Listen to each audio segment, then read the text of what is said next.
Bismillahirrahmanirrahim. Al-ibati war-ru'yati was-suhudi. Kegaiban, penglihatan, dan penyaksian. Kegaiban atau ketidakhadiran adalah suatu kelalaian. Hal-hal yang demikian banyak dirasakan oleh manusia, oleh ahli dunia. Hal-hal yang demikian banyak dirasakan oleh manusia ahli dunia. Disebabkan karena sesuatu pada zat dirinya.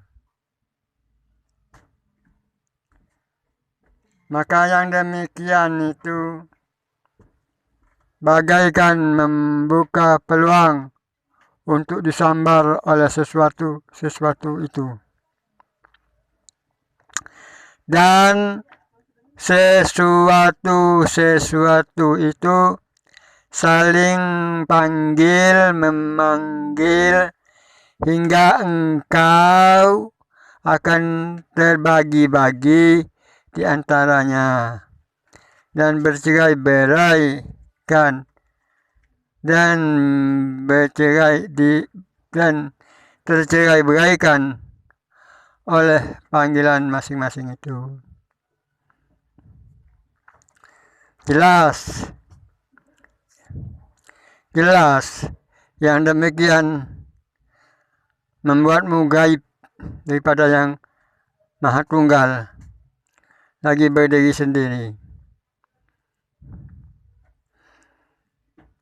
Hanya dengan pertolongannya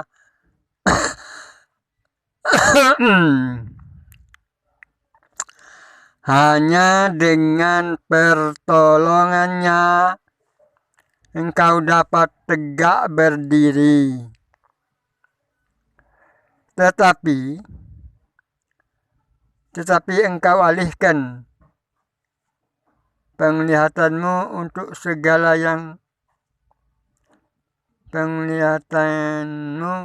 segala sesuatu,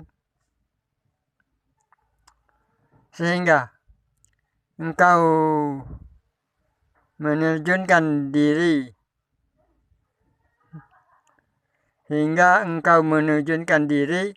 untuk mendapatkan agar memilikinya, atau waspada daripadanya, takut kepadanya, merendah-rendah, bujuk merayunya. Adapun penglihatan, maka ia adalah penglihatanmu kepada Allah. Adapun penglihatan, maka ia adalah penglihatanmu kepada Allah dalam kekuasaannya atas segala sesuatu itu, menunjukkan lemahnya segala sesuatu itu dengan zat dirinya masing-masing. Dan sangat sedikit sekali supaya upayanya sangat sedikit sekali daya upayanya, yang hanya merupakan suatu pinjaman dari Allah yang membentuknya serta memberikannya. Maka kesemuanya itu tiada berkemampuan untuk menarikmu dengan zat-zatnya, dan lemah sekali untuk membagi-bagikan kesan, dan lemah pula untuk mempengaruhimu dengan segi-segi yang mencerai-beraikan, hanya Allah sajalah zat yang maha suci itu yang dapat menghimpun kemauan kerasmu kepadanya dan menyatakannya di balik celah-celah sesuatu itu, yang dapat melayangkan zat-zatnya dan zat dirinya. Adapun penyaksian, maka ia adalah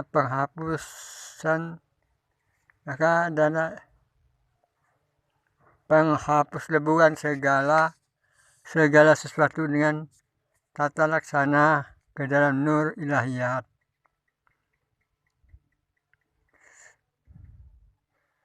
Yang melimpah ruah, yang melampaui segala-galanya.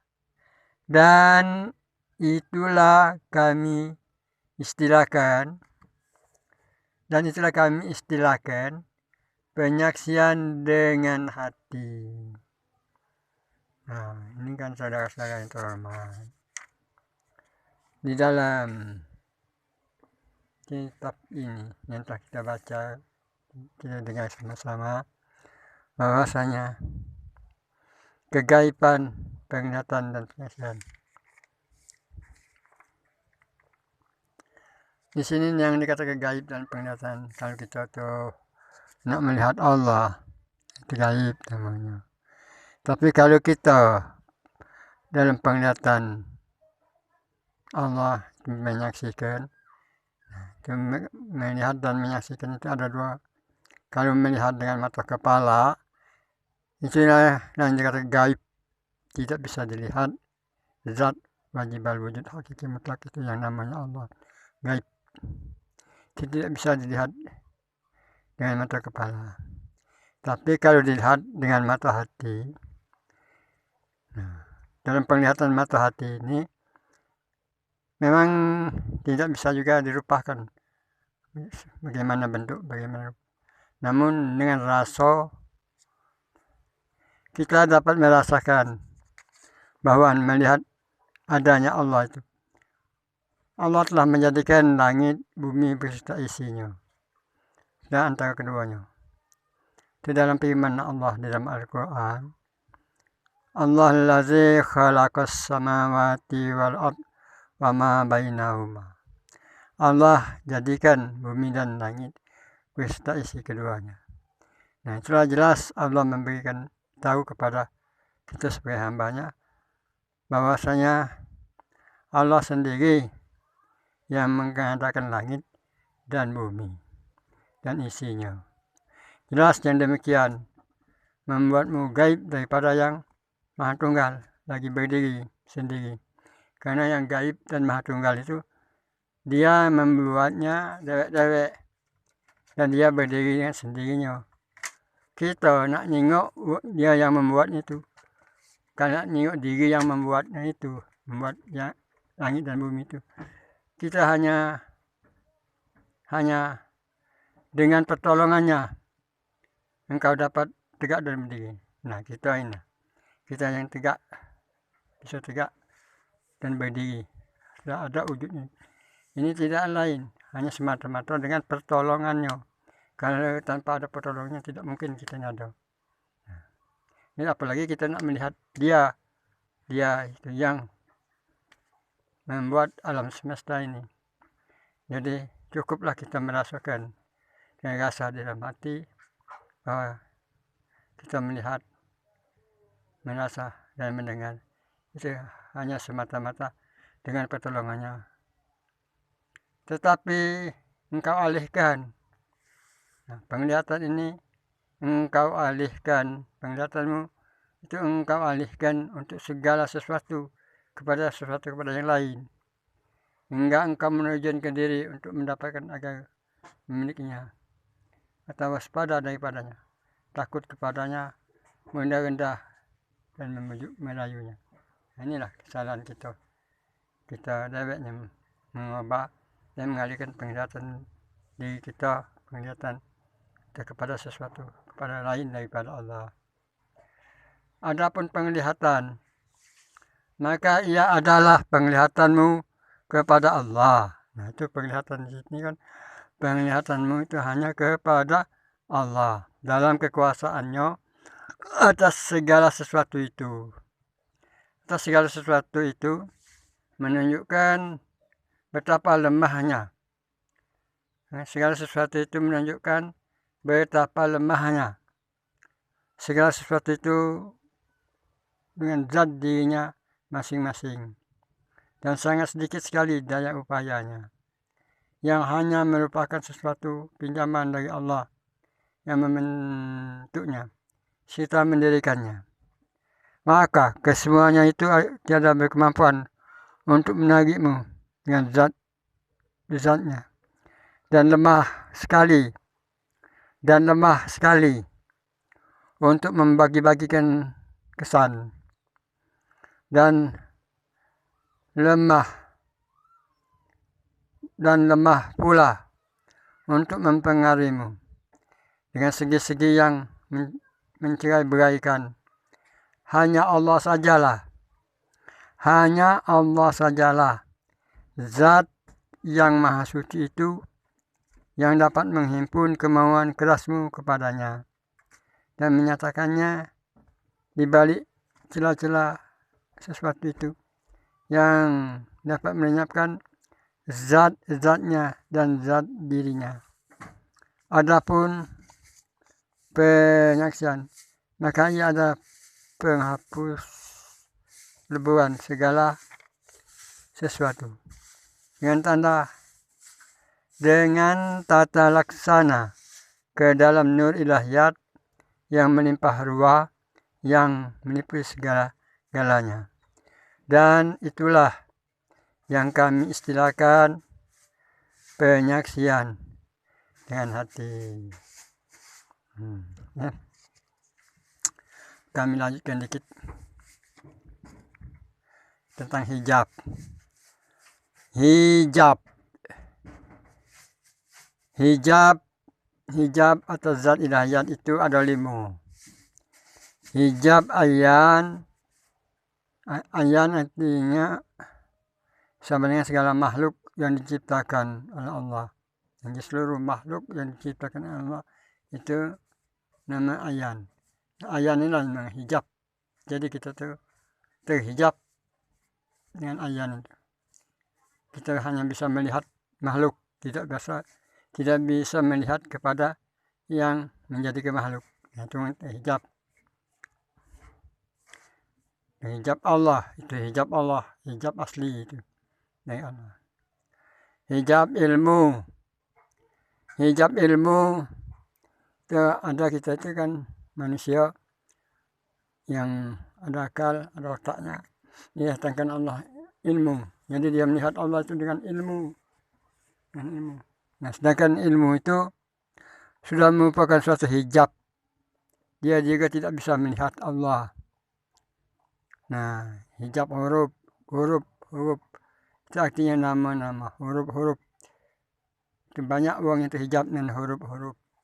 Umpama alif, huruf lam, ha. Nah, orang yang melihat huruf itu, yalala, solala, yalala itu.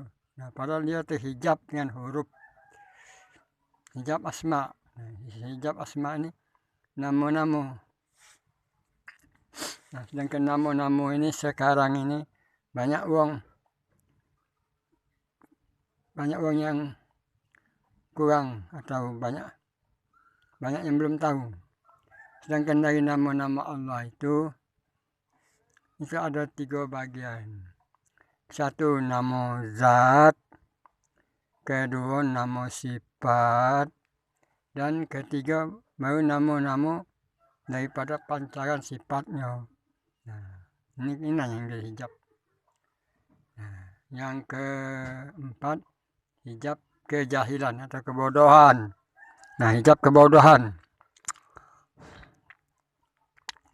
Hijab kejahilan atau kebodohan, dunia dan akhirat dan apa yang ada di antara keduanya dari makhluk-makhluk adalah hijab ayan. Dan setiap ayan itu mata.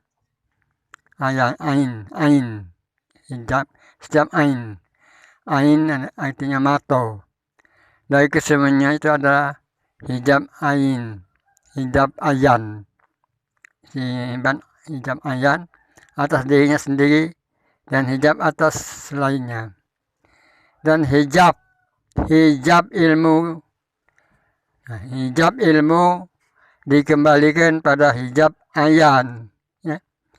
Hijab ilmu dikembalikan pada hijab ayan. Karena ilmu itu hasil pembahasan terhadapnya dan terhadap pada peraturan-peraturannya. Dan hijab hukum. Dan hijab hukum adalah hijab hukum. Dan hijab huruf. Dan hijab huruf. Dan hijab huruf adalah hijab hukum. Wong itu kalau dia melihat pada huruf-huruf, maka dia tertutup pada hukum. Ini peraturan-peraturan dari hukum. Dan asma artinya nama-nama. Adalah hijab atas apa yang dinamai. Itu asma. Wong itu terhijab pada asma-asmanya. Sedangkan nama-namanya. Kalau wong yang kenal dengan nama Tuhan baik, tapi tidak kenal kepada yang punya nama, itu namanya hijab nama. Umpamanya kalau dia nyebut Bismillahirrahmanirrahim, Ar-Rahman, artinya Maha Pengasih, tapi dia tidak kenal yang mana yang dinamai Rahman, dinamai Pengasih. Sedangkan dia setiap hari makan nasi, minum, dengan lauk pauk, iwaknya, apa yang dihadapinya. Itu apa itu? Itu bukti daripada namanya yang pengasih. Itu namanya pemurah. Itu bukti daripada namanya terhijab. Dia nyebut Tuhan Ar-Rahman, yang Maha Pengasih, Ar-Rahim. Tapi bukti kenyataan daripada nama itu, dia tidak tahu bahwasanya nasi dimakannya, banyu diminumnya, iwak diteguknya, tapi dia tidak ngerti. Itu namanya terhijab. Terhijab itu adalah bukti dari kenyataan namanya yang pengasih. Inilah diantara dari sekian hijab nama. Terakhir adalah hijab kejahilan. Hijab kejahilan dari hijab kebodohan. Bodoh, jahil itu bodoh. Jahiliyah itu kan orang bodoh di zaman Nabi dulu. Masih di zaman Quraisy, di zaman itu bodoh, itu namanya jahiliyah. Kalau kita sekarang ini orang jahiliyah, orang kebodohan, orang jahiliyah modern. Sekarang ini banyak. Orang pintar ngaku, orang bodoh ngaku pintar, orang pintar ngaku bodoh. Itulah orang jahiliyah modern. Yang mana kebodohan yang mana tidak dapat diungkapkan, melainkan pada hari kiamat, pada hari kebangkitan. Jadi kebodohan zaman sekarang ini tidak baca diungkap, karena manusia zaman sekarang ini tidak lagi yang bodoh, pintar galau. Tapi kalau telah diungkapkan di hari kebangkitan, dia di situ baru tahu, baru dia merasa bodoh. merasa tidak tahu apa-apa, karena di situ di hari itu tidak ada lagi pertolongan selain daripada pertolongan Allah, dan tidak ada lagi perlindungan selain dari perlindungan Allah. Karena dia di dunia ini dia masih ngerasa dirinya pintar. Orang yang bodoh tadi, orang yang jahil ini tadi ngerasa dirinya pintar. Nah, jadi seolah-olah hidupnya di dunia inilah dihabiskannya. Waktu hidupnya habisnya di dunia inilah kebodohan, kejahilan, zaman modern. Amin ya rabbal alamin. Jadilah sampai di orang bodoh ya. Mungkin termasuk diri kita yang maco atau yang mendengar ini termasuk bodoh juga. Termasuklah yang membaca, yang mendengar, yang mengikuti, yang tidak mengikuti pun itu juga bodoh. Nah, amin ya rabbal alamin.